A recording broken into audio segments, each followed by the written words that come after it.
मित्रांनो, छिंक येतं आपल्याला. छिंक येणे हे कॉमन आहे. छिंक म्हणजे काय? तुमच्या नाकाच्या नॉस्ट्रिल्समध्ये काही विषाणू बसलेले असतात.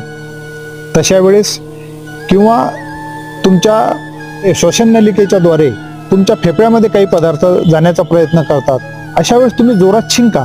छिंकल्यानंतर काय होते की जे मस्तिष्कामधला जो अतिरिक्त मेद आहे तो त्वरित निघून जातो. जर तुम्ही छिंक रोखली तर त्यापासून तुमचं डोकेदुखीची बिमारी कधी जाणार नाही. किती पेनकिलर घेतले ते डोकेदुखी जाणार नाही. म्हणून छिंक कधीही रोकायची नाही. तो नैसर्गिक वेग आहे. त्याला आली साईडला व्हा आणि छिंक द्या. आणि छिंक आली, एक छिंक आली, दुसरी पण येण्याचा प्रयत्न कसं, थांबा थोडंसं, काय गडबड काय एवढी. 3 छिंका कमीत कमी आल्या पाहिजे एक छिंक आल्यानंतर. म्हणजे तुमचं ते सर्व मस्तकामधला मेद बाहेर पडतो व ऊर्ध्वजत्रू म्हणजे तुमच्या घशापासून तर डोक्यापर्यंतचे हे डोळे, कान, नाक, घसा आणि मस्तक ह्याची बिमारी तुम्हाला कधी लागणार नाही. छिंक कधीही रोकायची